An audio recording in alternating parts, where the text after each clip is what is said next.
Olá, meus amigos. Mais um dia de pancadaria comendo solta.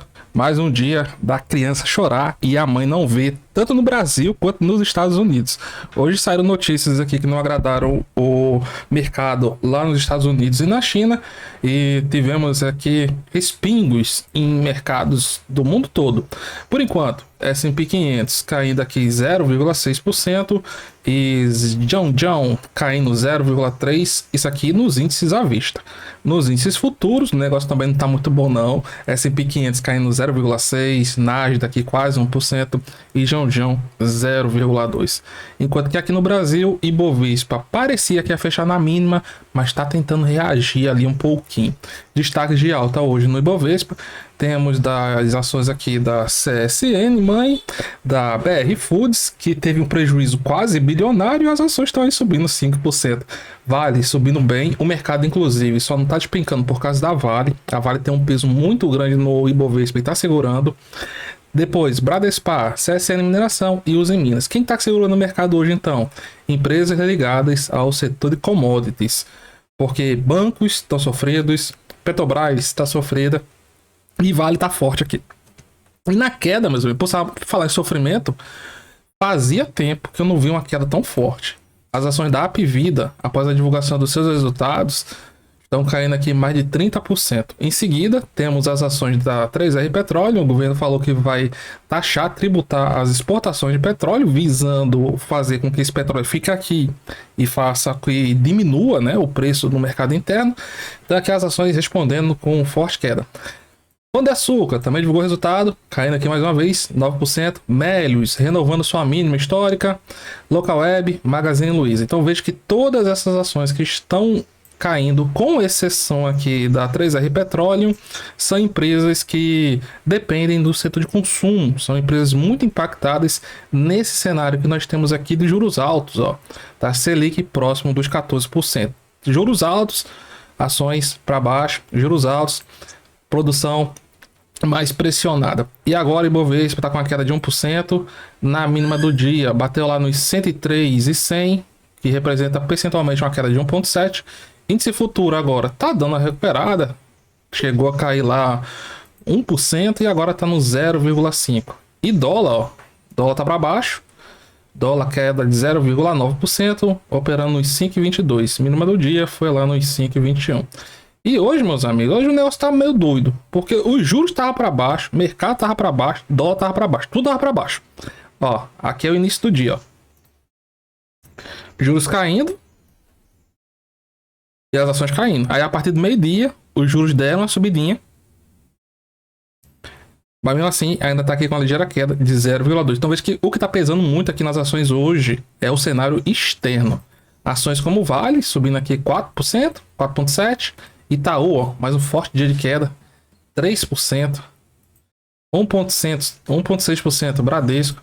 Apvida, quer dizer, B3. E agora vamos dar uma olhada na Apvida, meus amigos. A Apvida, 32% de queda no momento que eu tô gravando, mas chegou a cair mais. Hoje ela bateu na sua mínima histórica, 2,84. Deixa abaixo no seu comentário qual é o preço dessa ação no momento que você está assistindo.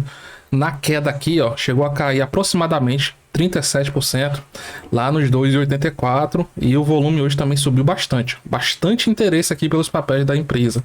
1 bilhão e 200 milhões de reais foi a movimentação hoje, enquanto que a média está lá nos 340 milhões de reais por dia.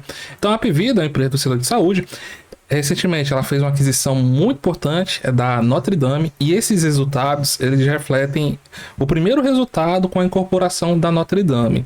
Então quando pegamos aqui, ó, os resultados separados da Apvida, separados dos da Notre Dame, nós vamos ter o crescimento de receita de 3,5%. Nós vamos ter aqui despesas administrativas subindo 18%, resultado operacional caindo 11%. Só que aí quando incorporamos os resultados da Notre Dame, já temos aqui números bem melhores.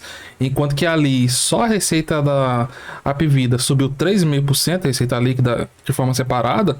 Quando botamos aqui o da Notre Dame, meus amigos, o crescimento é de 150%. Pegamos aqui as despesas, vamos subir aqui também de forma maior, porque na união de empresas há muito custos envolvidos. Mas pelo menos o resultado operacional veio positivo entre 36% e 52%.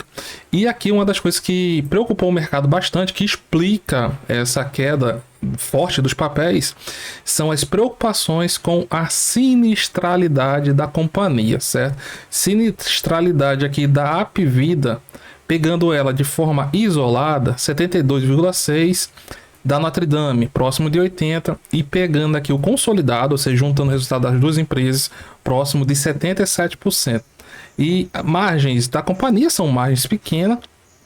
Pegamos aqui, ó, margem líquida, é o quanto que ela consegue transformar em lucro de suas atividades. Margem líquida negativa, a companhia deu aí mais um prejuízo. Prejuízo agora foi de...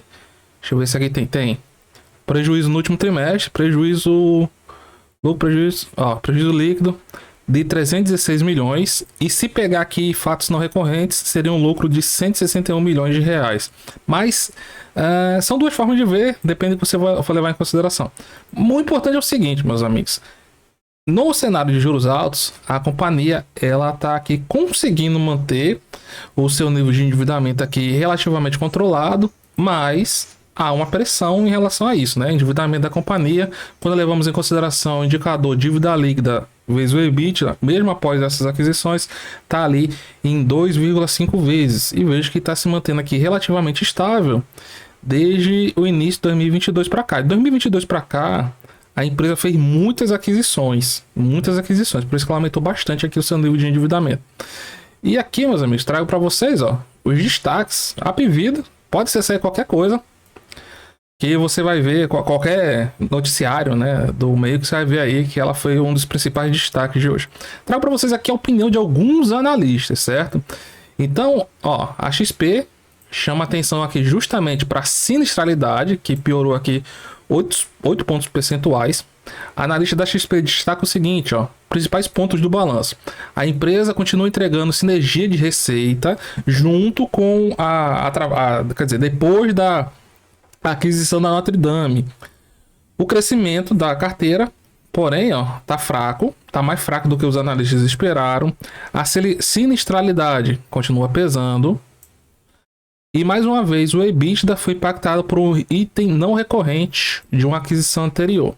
No geral, vemos os resultados como muito negativos, especialmente porque eles apontam para um curto e médio prazo difícil em termos de crescimento e margens. Isso aqui tem alguma novidade em relação aos outros resultados?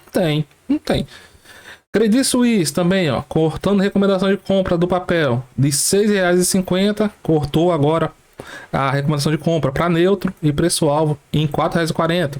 A evolução dos tickets, ou seja, nos valores médios que a empresa recebe, também nos parece insuficiente para compensar o intervalo de 2 anos em ajuste de preço com relação à inflação. E a inflação também, apesar de ter dado uma reduzida agora, ela corrói, né? Ela corrói o poder de compra da população, corrói também o lucro real, de certa forma, das companhias, que eles têm que... Se você não reajustar mensalidades de acordo com a inflação, ou você crescer, tem uma taxa aí de crescimento real que compense essa inflação, você está tendo resultados mais fracos. Isso é claro que tem um conjunto aqui, né? Então aqui, ó, Itaú, resultados da Apvida, tendências bem piores do que o esperado. O custo por beneficiário continuou a aumentar. Crescimento do ticket médio não foi suficiente para compensar os outros fatores. Genial também, ó, ressaltando aqui que houve crescimento de receita, mas houve a piora aí no índice de sinistralidade e nas despesas administrativas da empresa.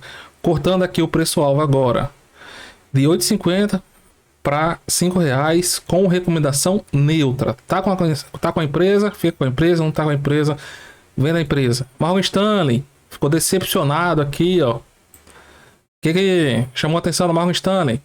Sinistralidade, como eu mostrei ali, ó, sinistralidade no apurado 73%. Ó, e segundo a Morgan Stanley, a taxa de sinistralidade deve continuar sem a tendência de normalização à medida que as sinergias de empresas menores adquiridas são absorvidas e os procedimentos seletivos retornam aos níveis pré-pandemias. O que são isso? As pessoas voltam a fazer consulta logo os custos relacionados a isso aumentam. Por outro lado, ó, a Morgan Stanley destacou aqui as receitas como um fator positivo e o ticket médio crescendo aqui, ó, 7%. E aqui, ó, preço-alvo da Morgan Stanley, tá aqui, ó, recomendação de compra com preço-alvo em R$ 7,50.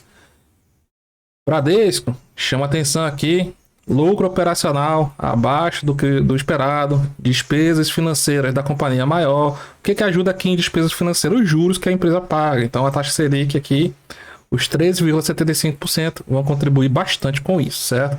Então quando olhamos aqui a Hapvida, meus amigos, o que é que nós vemos? Uma empresa grande que gera bastante receita, mas na hora de dar lucro tem margens pequenas, tendendo para pequenos lucros, pequenos prejuízos.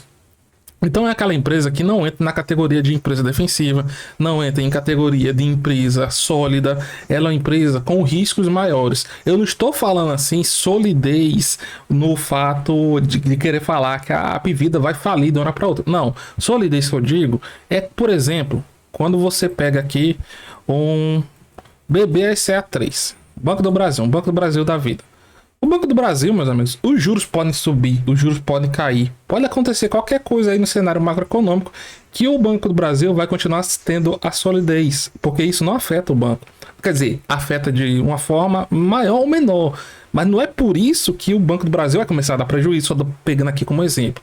Poderia pegar aqui uma VEG da vida, mas são apenas comparativos do que é uma empresa que você, na minha opinião, né, vale a pena você ter para longo prazo em sua carteira, e o que é uma que não vale a pena. A Hapvida, na minha opinião, tá nessa categoria aqui das que não vale a pena ter em carteira visando longo prazo, principalmente devido aos seus resultados, às suas margens reduzidas. Não é à toa que o papel tá vindo aí com a desvalorização de 75%, tendo oscilado na máxima na região dos 12 e mínima na região dos 3. Então aqui, dá para realizar algum tipo de compra? Com certeza dá, mas lembrar que é aquela compra com um risco maior.